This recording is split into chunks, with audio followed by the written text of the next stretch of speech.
келесіңдер ме балалар? Көңіл-күйлерің қандай балалар? Өте жақсы. Тамаша болса отырамыз балалар, сабаққа кірісеміз. Балалар, бері қараймыз, мені мұқият тыңдаймыз. Сабақты бастамас бұрын балалар. Қазір біз тренинг өткізіп алайық, иә? Тренингтің тақырыбы мінездеме беру. Тренингтің мақсаты балалар, тақтаға қараймыз, оқушылардың ішкі жан дүниесін ашуға, қорқыныштан, сенімсіздіктен арылуға көмектеседі екен. Олай болса балалар, тренингімізді бастайық. Мен қазір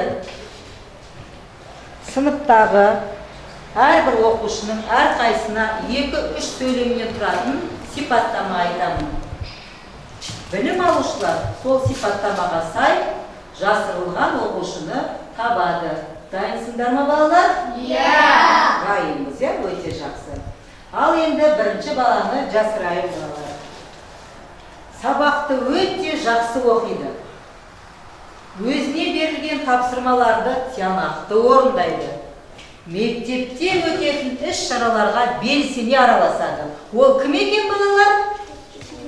Майдан таң, майдан болса. Ол кім екен? Гүлі қайта қойын. Ол башы. Жоқ, ол башы емес. Диляр, ол кім екен? Ол Гуляра, дұрыс айтасың. Ол біздің Гуляра қызымыз екен. Тұра ғой орнынан. Гуляра, сен өзіңді таппадың. Отыра ғой. Енді келесі оқушыны жасырайын балалар. Білімді, сынып ішінде, оқушылар арасында беделді, өзінің білімімен жан-жақты оқушы екенін көрсете біледі. Бірақ кішкене ұялшақтау екен. Ол кім балалар?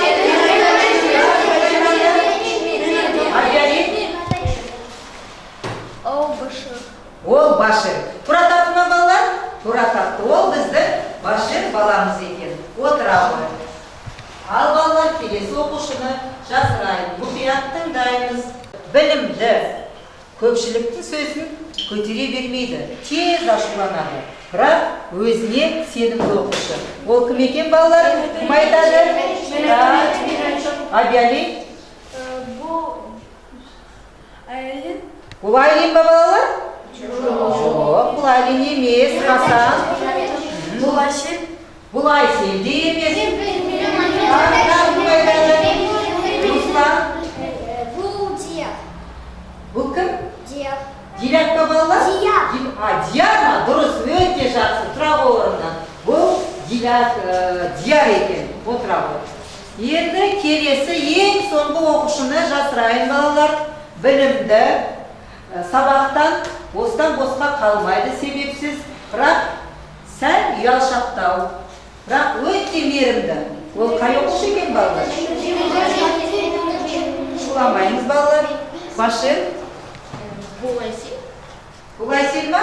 Айсел ма балалар? Айсел ұялшақтау ма балалар? Айсел ұялшақтау ма? Жоқ, Айсел ұялшақтау емес. Хасан, сен білесің ба кім екенін бұл оқушының? Хасан? Ясмина. Бұл Ясмина, өте жақсы. Тұра ғой. Бұл Ясмина екен. Керемет жауап балалар. Енді сабақ барысында ынтымақтаса отырып, қарым-қатынас жасауға, идеяларды ұсынуға және қорғауға, сабаққа барынша белсенді атсалысу үшін балалар біз топқа бөлініп алайық. Балалар, алдын ала сендердің әрқайсының жеке заттарыңды мен алдын ала жинап, 2 топқа бөліп қойдым. Мынау оң жақтағы заттардың иесі балалар оң қатарға отырып, оң жақтағы топты құрады. Сол жақтағы заттардың иесі сол жақ қатарға отырады да, сол жақтағы топты құрады. Қане балалар, орнымыздан тұрып, әрқайсымыз өзіміздің заттарымызға ие болайық.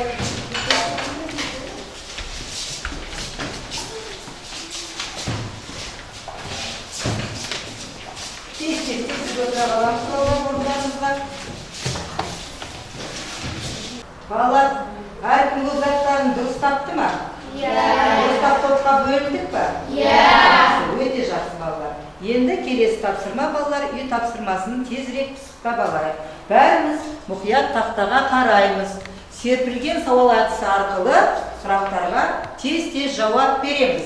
Бірінші сұрақ: туған жер, ата мекен деген ұғымды қалай түсінесіңдер? Кім айтады? Кім қалай түсінеді екен балалар? Тағы.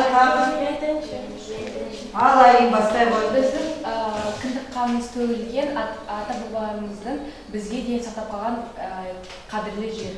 Қадірлі жер, жақсы, өте жақсы, дұрыс. Асықпай балалар, нақты айтамыз әр сөзде. Тағы кім айтады? Гүлар айта ғой. Туған жер ол біздің алтын бесігіміз, кіндік қанымыз тамған жер. Дұрыс. Ол біздің алтын бесігіміз, кіндік қанымыз тамған жер екен. Дұрыс. Яғни кіндік қанымыз тамған жер дегеніміз балалар, дүниеге келген жерді кіндік қанымыз тамған жер деп айтады екен. Келесі, тағы кім жауап береді балалар? Жауап беретін оқушылар бар ма? Башир, сен айта ғой. Туған жер әр адамнан дүние есігін ашып, өмірге келген жер. Дұрыс. Әр адамның дүние есігін ашып, өмірге келген жері бар екен. Тағы да жауап беретін адамдар бар ма балалар? Сергей жауап бере ғой. Мен туған жер кең байтақ Қазақстан Республикасы. Менің туған жерім кең байтақ Қазақстан Республикасы екен. Келісесіздер ме балалар? Иә. Отыра ғой. Сен де айтасың ба? Айта ғой, жарайды, Юнус. Туған жер ол менің ойым, ол достар, ол мұғалім, ол мемлекеті. Келесі сұрақ. Атамекен тақырыбында қандай қазақ әндерін білеміз балалар? Қандай қазақ әндер және авторларын білеміз балалар? Тағы кім айтады? Інжу айта ғой. Атамекен тақырыбында Ескендір Хасанғалиевтің әнін Атамекенді орындай аламын. Орындай аласың ба тіпті? Әнді орындап бересің ба? Орындай ғой онда. Жасыл жайлау, түк әлем, Көк кілем, көк кілемде көп арнаймын, көк кілем маңдайымнан сипап өткен самалды, қазағымның алақаны деп білем. Балалар, біз білеміз ғой, несін, қайырмасын. Бұны өттік қой балалар өткен сабақта. Кеттік қайырмасын, бірге айтайық, Інжуға көмектесейік.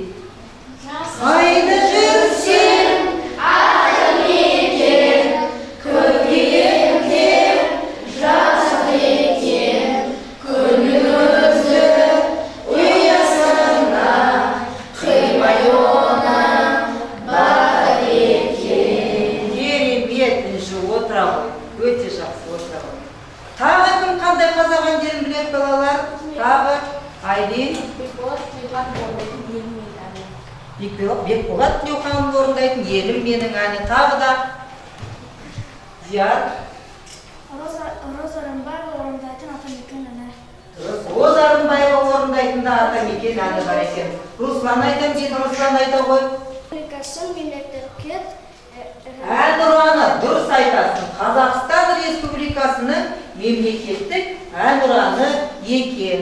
Жақсы балалар. Келесі сұраққа көшеміз. Келесі сұрақ: қазақ әншілерінен кімді танисыңдар балалар? Қазақ әншілерінен кімді танисыңдар? Башир. Қазақ әншілерінен кімді танисың? Димаш Құдайберген. Дұрыс. Димаш Құдайберген бүкіл әлемді қазақша ән айтқызған біздің біртуар өнерлі азаматымыз екен, иә? Өте жақсы. Тағы кім айтады балалар? Зияр айта ғой. Роза Рымбаева. Ескендір Хасанғалиев. Айлин айта ғой. Ермек Серкебаев және Мақпал Жүнісова. Ермек Серкебаев, Мақпал Жүнісова. Руслан. Димаш. Тағы да Димаш жаңа айтылды. Інжу.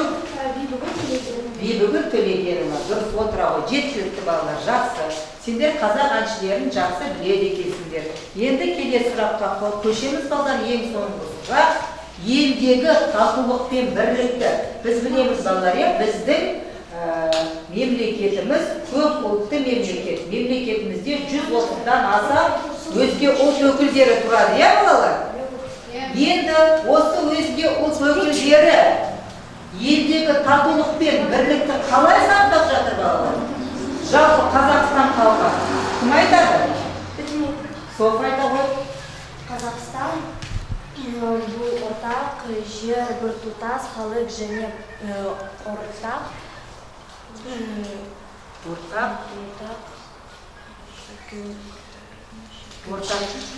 Яғни бұл Қазақстан біздің ортақ жеріміз, я? Қазақстанның халқы бір тұтас, я? Қазақстанның халқы әрдайым бейбітшілікте, татулықта өмір сүреді екен. Жақсы отыра ғой, София. Тағы кім айтады? Абас. Қазақстанның жері жақсы, қалбаларға бай. Қазақстанның жері пайдалы қазбаларға бай екен. Дұрыс айтасың. Отыра ғой. Тағы кім айтады балалар? Тағы жауаптары бар ма? Айсел айта ғой. Отанымыздың бақытты болашағы тек бірлікте. Көп ұлтты ел болуымыз біздің байлығымыз, мақтанышымыз. Дұрыс, өте жақсы жауап. Керемет жауап балалар. Жақсы балалар. Енді балалар тақтадан бейнематериалды көріп, сұрақтарға жауап беру арқылы біз бүгінгі сабағымыздың тақырыбын болжап алайық. Түсінікті ме балалар? Келіңіз мұқият бейнематериалды көреміз. Тақтаға қараймыз. Қазақстан қорықтары Ақсу-Жабағылы мемлекеттік табиғи қорығы құрылған жылы 1926. Бұл Қазақстандағы ежелден келе жатқан қорығы. Орналасқан жері қорық оңтүстік Қазақстан облысының Талас алатауы мен Өгем жотасында орналасқан. Алматы мемлекеттік табиғи қорығы құрылған жылы 1931. Орналасқан жері Алматы облысы. Нарлы мемлекеттік табиғи қорығы құрылған жылы 1931. Орналасқан жері Қостанай облысы. Бақтыкеңес мемлекеттік табиғи қорығы құрылған жылы 1939. Арал теңізінің солтүстік батыс бөлігіндегі Шөлейтті аралда орналасқан. Қорғалжын мемлекеттік табиғи қорығы құрылған жылы 1968. Орналасқан жері Ақмола облысы және Қарағанды облысы. Балалар, бейнематериал түсінікті ме? Түсінікті болса, балалар, менің бір екі сұрағыма жауап беріңдерші балалар. Мына бейнематериалдан нені көріп тамашаладық балалар? Кім айтады? Тағы айтатындарың бар ма балалар? Сергей айта ғой. Біз нені көрдік бейнематериалдан? Қазақстан табиғат. Дұрыс айтасың, біз Қазақстанның табиғатын көрдік, я? Тағы кімде қандай жауап бар? Абияли? Қазақстанның әдемі табиғатын көрдік. Дұрыс айтасың, Қазақстанның әдемі ғажайып табиғатын көрдік екен, я?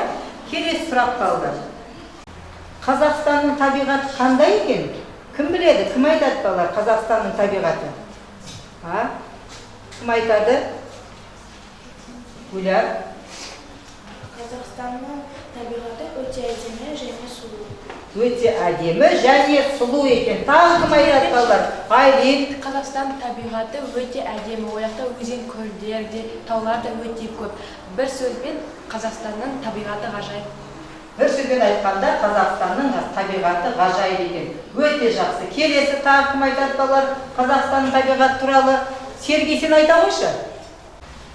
Біздің Қазақстан табиғат еш ел жетпейді, маған әсер етеді. Көкшетаудың табиғат ұнайды. Яғни біздің Қазақстанның табиғатына ешқандай елдің табиғаты жетпейді екен. Әсіресе саған ұнайтыны бұл Көкшетаудың табиғаты екен, я? Балалар, Көкшетауды біз Қазақстанның Швейцариясы деп атаймыз. Неге не себепті? Өйткені Көкшетаудың жері өте әсем, көрікті биік таулары, өзен көлдері, ағаштары керемет әсем сұлу екен балалар. Ал енді балалар, олай болса, сендер қалай ойлайсыңдар? Бүгінгі сабағымыздың, жаңа сабағымыздың тақырыбы қалай аталады? Қалай ойлайсыңдар? Тағы кім айтады? Сабағымыздың тақырыбын болжап алайықшы балалар. Салдар, сен қалай ойлайсың? Бүгінгі сабағымыздың тақырыбы қандай болады деп ойлайсың? Қазақстанның табиғаты. Қазақстанның табиғаты, я? Бұл дұрыс жауап, жақсы. Қазақстанның табиғаты тағы да. Кім қалай ойлайды? алтын емел ұлттық сабағында. Яғни біздің бүгінгі сабағымыздың тақырыбы алтын емел ұлттық саябағы екен. Отыра ғой, өте жақсы. Тақтыға қараймыз, балалар. Балалар, бүгінгі күнді жазамыз, дәптерлерімізді ашамыз, сабақтың тақырыбын дәптерлерімізге жазып аламыз. Балалар, бүгінгі сабағымыздың мақсаты тыңдалған мәтіннің негізгі мазмұнын түсіну және нақты ақпаратты анықтау екен. Енді бағалау критерийлерін біліп алайық. Тыңдалған ақпарат негізінде дұрыс ақпарат пен қате ақпаратты ажырату, сұрақтарға нақты дұрыс жауап беру. Олай болса, балалар, қазір біз жаңа сабақта кездесетін жаңа сөздермен танысып алайық. Бүгінгі күнді жазыңдар ма, балалар? Енді қаламдарымызды қойып, тақтыға қараймыз бәріміз. Жаңа сөздер кім оқиды? Гүлар. Үңгір, пещера. Дұрыс, үңгір. Бұл пещера екен. Тағы келесі Сергей оқиды келесі сөзді. Жер көлемі. Земельная площадь. Дұрыс айтасың. Келесі сөзді кім оқиды? Оқи ғой. Қорықшы егер. Ау? Қорықшы егер. Қорықшы егер. Дұрыс айтасың. Келесі Ясмина. Мекендеу, обитать. Бекендеу, обитать. Дұрыс, тағы. Ұлттық қорық. Национальный заповедник. Дұрыс айтасың. Ұлттық қорық ол национальный заповедник екен. Енді балалар қазір топпен келесі жұмыс, балалар топпен жұмыс. Біз жаңа сөздермен танысып алдық, я? Қай сөздердің қалай орыс тіліне аударылатын, қазақ тілінде қалай айтылатынын біліп алдық. Енді қазір топпен жұмыс. Бірінші топ мына жаңа сөздердің көмегімен сөз тіркестерін құрайсыңдар, балалар. Сөз тіркестері. Екінші топ жаңа сөздердің көмегімен сөйлемдер құрастырасыңдар. Ал, бастаймыз, балалар.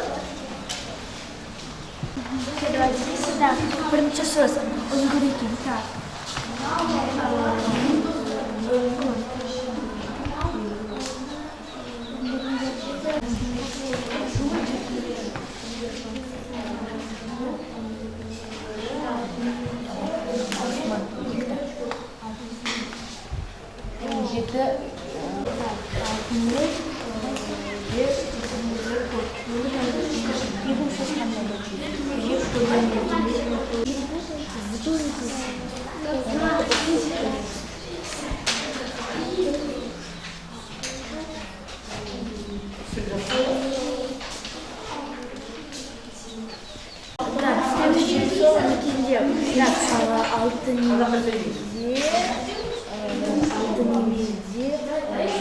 Құстар мен жануарлар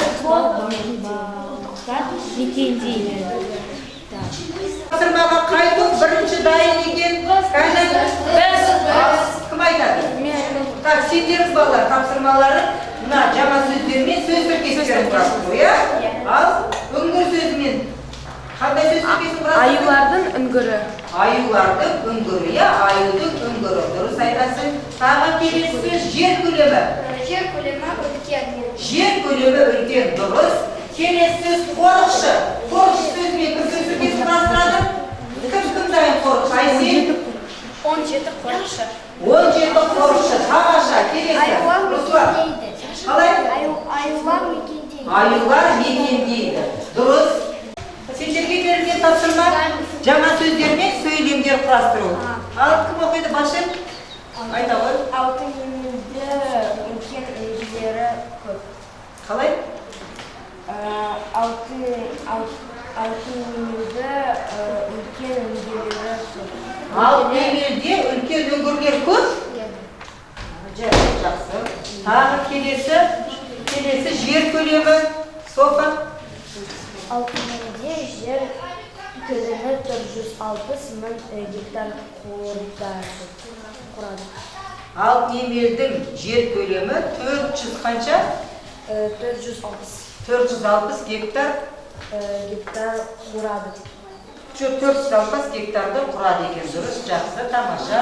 Енді қорықшы сөзімен Гүлар. Алтын емел сабағында 10 17 құрақшы мен 3 туристің бағып жұмыс істейді. Алтын Емел саябағында 17 қорықшы мен 3 туристік бағып жұмыс істейді екен. Жақсы, енді мектепте сөзімен сөйлем бастырамыз дейсіз. Алтын Емел ұлттық саябағында жануарлар мен құстар мекендейді. Дұрыс, өте жақсы. Ал соңғы ұлттық қорық сөзімен, сөз тіркесімен. Алтын Емел ұлттық қорық. Алтын Емел бұл ұлттық қорық екен. Өте жақсы, жақсы балалар. Балалар, енді бір-біріңнің жауаптарыңды кім, қай топ, қалай жауап берді, соны өздерің бағалап аларыңыз, иә балалар? Бір-бірімізді бағалаймыз. Бірінші топ, екінші топтың жауабына қандай баға бересіңдер? Бірінші топ. Дұрыс айтасыздар. Өте жақсы жауап берді, иә? Ал екінші топ, бірінші топтың қалай? Балалар, сендерге берген бағалаумен келісесіңдер ма бірінші топ? Келісесіңдер ма? Иә, келісесіңдер. Иә, сендерге де өте жақсы деген бағалау беріпті.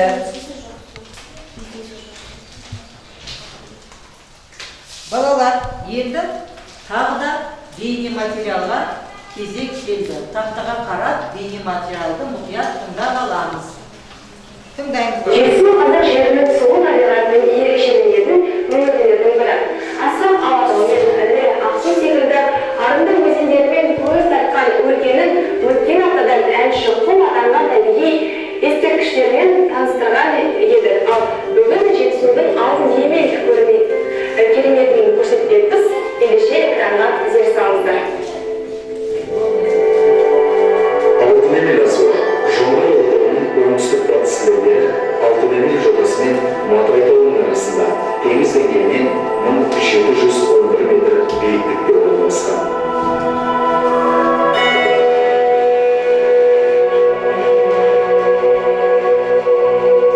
Алтын Емел атауы моңғол сөзінен шыққан. Алтын ер деген білдіреді. Бұл жайында халық арасында таралған аңыз да бар. 1219 жылғы жазда Шыңғысхан Орта Азияны жаулап шабуылына аттанғанда осы алқап арқылы өткен екен. Сарғая бастаған шөп басқан далаға батқан елді көрген қолбасшы мынау Алтын Емел ғой деп таңғалды.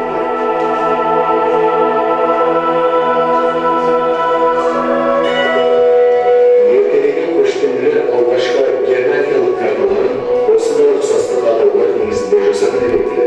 Содан бері сұрыпталып Алтын Емел деп аталып кетіпті. Егер анықтап қараса, шынында да таласуға сырт көзге, артқа салатын елге қатты ұқсайтынын байқайсың.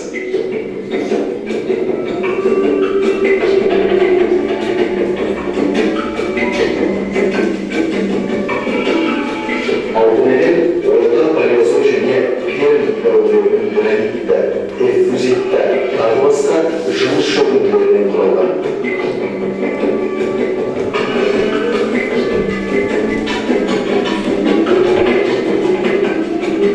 Асыл қыстың қоңыр, қары топырақты және бұталар орналасқан бозда бетегелі шалғынды болу керек.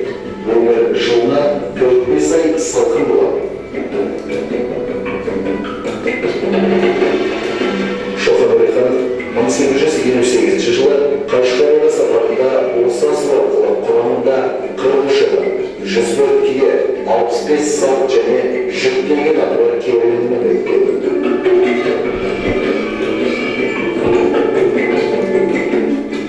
Асылдың солтүстік батысындағы Қоғарға Тоғаралы ойысынан оңтүстік шығысындағы Қоңыр-Өлген Тоғаралы ойысына қарай аумағы Сарыөзек, Жаркент автомобиль жолы еді.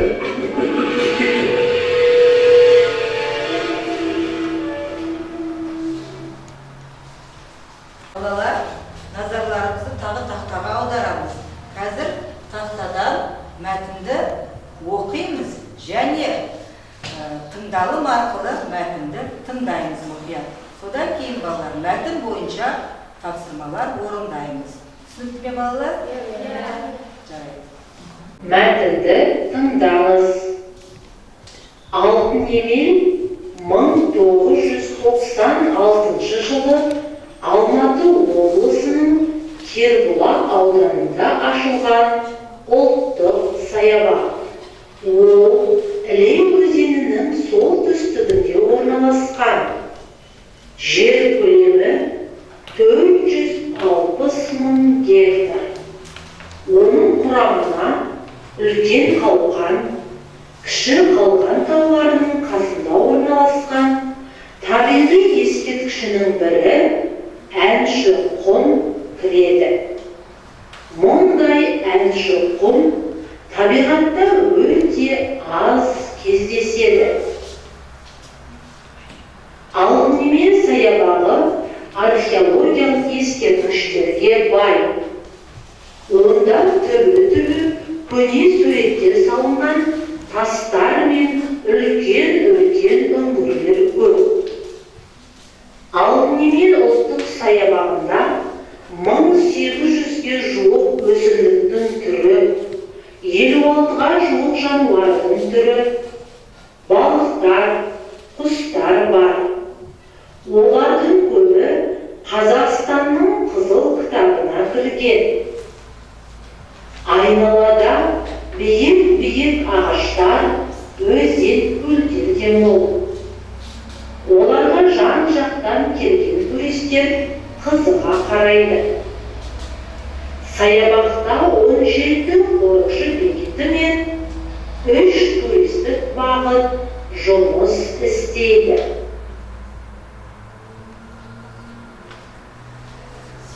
Жақсы балалар. Балалар енді тыңдалған мәтінді қаншалықты меңгергендеріңді сұрақтар арқылы тексеріп көрейік. Балалар, Алтынемел ұлттық саябағы қашан құрылған? Мәтіннен жауабын іздеп тауып оқимыз балалар. Кім айтады? Алтынемел ұлттық саябағы қашан құрылыпты? Зият. Алтынемел саябағы 1996 жылы құрылған. Келесі сұрақ балалар. Саябақ қай жерде орналасқан екен? Кім айтады балалар? Мәтіннен жауабын тауып оқсақ болады. Мына топ баяу батыр жауаптарын балалар. Мына топтың жауабы басын бұрақ. Айта ғой. Ол Іле өзенінің солтүстігінде орналасқан. Яғни Алтынемел ұлттық саябағы Іле өзенінің солтүстік бағытында орналасқан екен. Саябақтың көлемі қанша жерді алып жатыр балалар? Саябақтың көлемі қанша жерді алып жатыр екен? Башир. Оның құрамына Орнынан тұрамыз. Қанша жерді алып жатыр? Жер 460 мың гектар. Оқи болсын. Жауапты оқышы. Жер көлемі 460 мың гектар жерді алып жатыр екен, құрайды екен. Жақсы, керемет. Келесі сұрақ. Оның құрамына қандай таулар кіреді балалар? Қандай таулар кіреді екен? Алтынемел ұлттық саябағының құрамына. Айсен жауап берсін. Айсен. Оның құрамына Үлкен Қалқан, Кіші Қалқан тауларының қасында орналасқан табиғи ескерткіштің бірі Әшкен құм кіреді. Әнші құм, орнынан тұрып жауап беріңіз, қайттан. Оның құрамына Үлкен Қалқан, Кіші Қалқан тауларының қасында орналасқан табиғи ескерткіштің бірі Әнші құм кіреді. Яғни табиғи ескерткіштердің бірі Әнші құм кіреді екен. Саябақ неге бай балалар? Саябақ неге бай екен? Тағы. Қалғандарымыз неге жауап бермейді балалар? Ясмина. Саябақ неге бай екен? Алтынемел Саябағы археолог ескерткішке бай. неге бай екен? Естілген жоқ. Ескерткіштерге бай. Яғни Алтынемел саябағы археологиялық ескерткіштерге бай екен. Келесі сұрақ, балалар, саябақта өсімдіктердің қанша түрі кездеседі екен? Саябақта өсімдіктердің қанша түрі кездеседі екен? Мына келесі топ. Оң жақтағы топ, сендердің жауаптарың баяу, әлсіздеу болып жатыр. Болыңдар тез енді. Менде Тағы. Гүләр.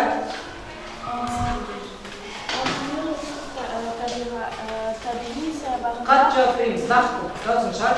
Алтынбел ұлттық табиғи саябағында 1800-ге жуық өсімдіктің түрі, 56-ға жуық жануардың түрі, балықтар, құстар бар. Яғни Алтынбел ұлттық саябағында 108-ге жуық өсімдіктің түрі өседі екен. Отыра отыр. Қазақстанның қызыл кітабына енген нелер бар екен балалар? Алтынбел ұлттық саябағында. Қазақстанның қызыл кітабына енген. Мәтініне қарайын.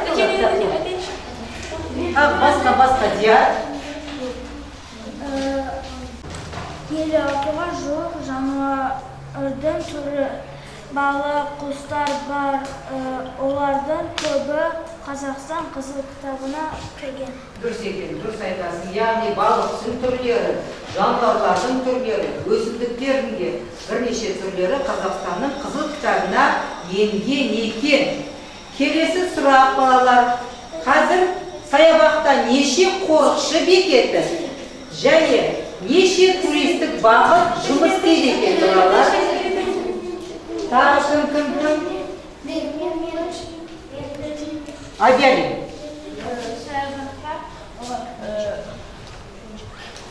Саябақта 17 қорықшы бекеті мен 3 турист бағыт жұмыс істейді. Дұрыс айтасың. Яғни 17 қорықшы және 3 түрлі бағыттағы туристік бағыт жұмыс істейді екен. Жақсы балалар. Балалар, енді мен қазір сендердің жауаптарыңды бағалап жіберейін. Бірінші топтың оқушыларының жауаптары балалар өте жақсы болды. Барлық оқушы берген сұрақтардың бәріне нақты жауап берді.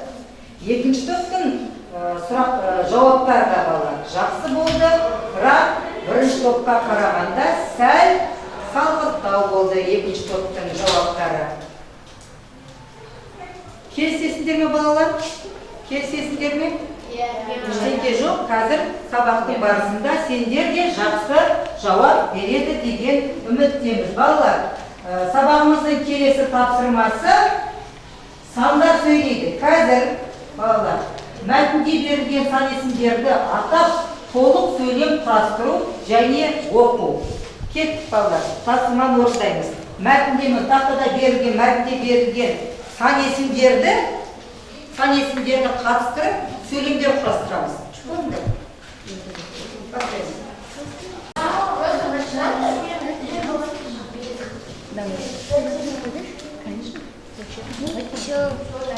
Еще 17. И все. Вот, без... Мы все.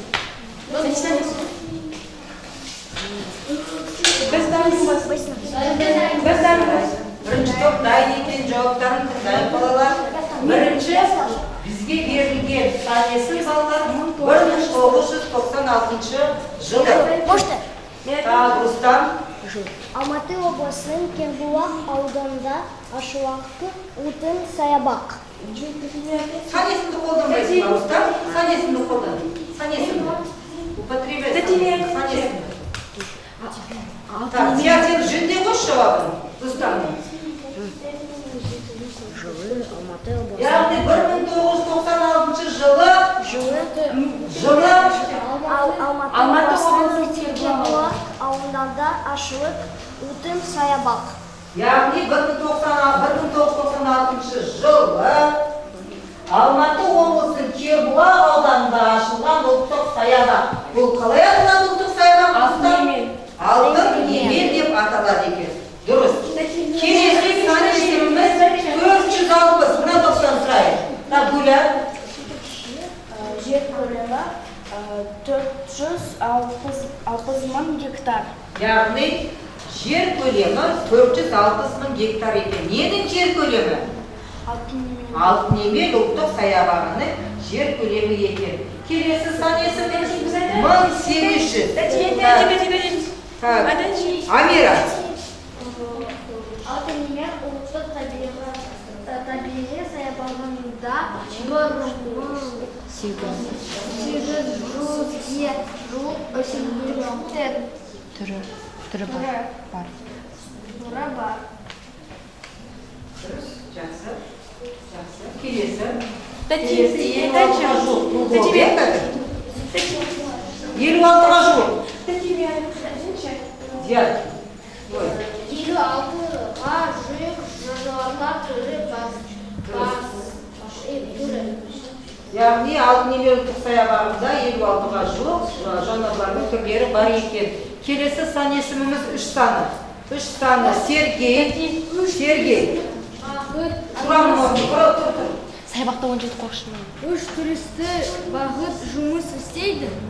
Саябақта 3 туристік бағыт жұмыс істейді екен. Келесі соңғы санымыз. Апай. Саябақта 17 қорықшы елдегіштімен.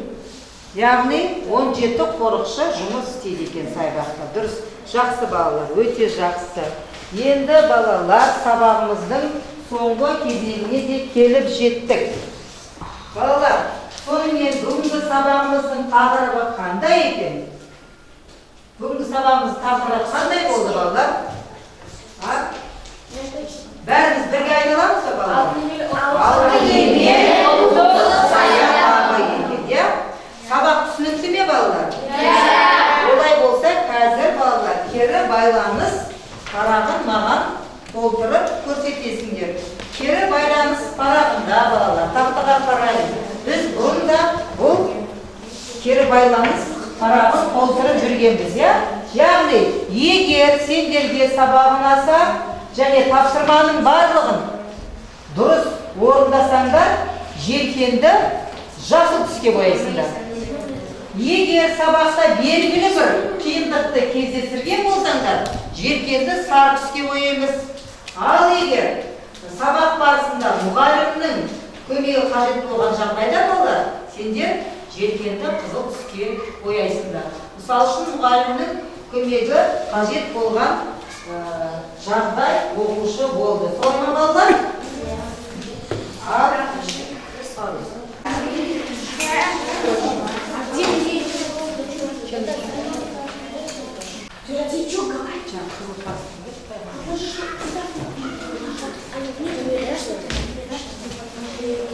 Бояғансыңдар ма?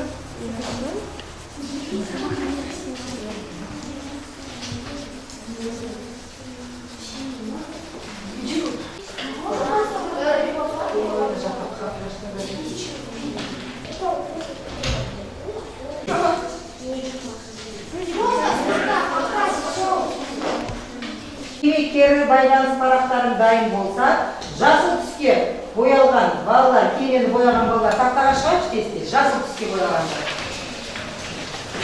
Жасыл түске тақтаға шығамыз балалар, жасыл түс. Тыныш балалар, тыныш. Яғни, мені қаратып тұрамыз бәрі, жасыл керек жоқ, айып қоясың. Іштеге семейсің, маған жасыл парақты көрсетті балалар.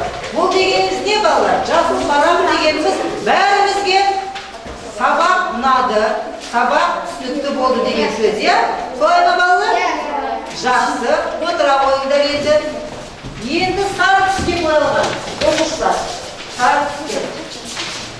Сары түске.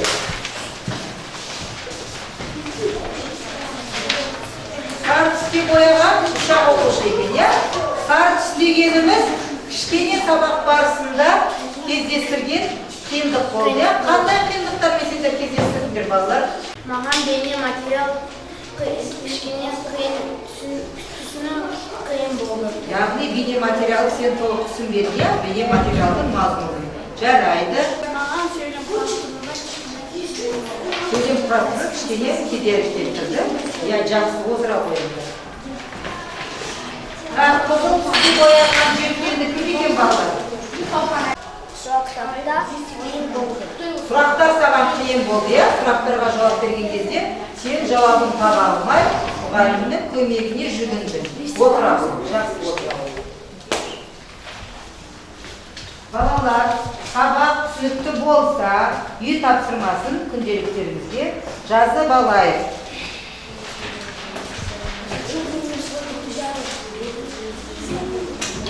Балалар, жазамыз. Алтын емел ұлттық саябағы тақырыбына таныстырылым жасап келеміз. Алтын емел ұлттық саябағы тақырыбына таныстырылым жасау.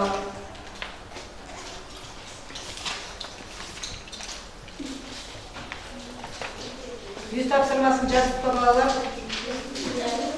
Енді қаламдарымызды қойып орындарымыздан тұрамыз. Балалар, сабақ аяқталды. Назарларына көп-көп рахмет. Сау болыңдар.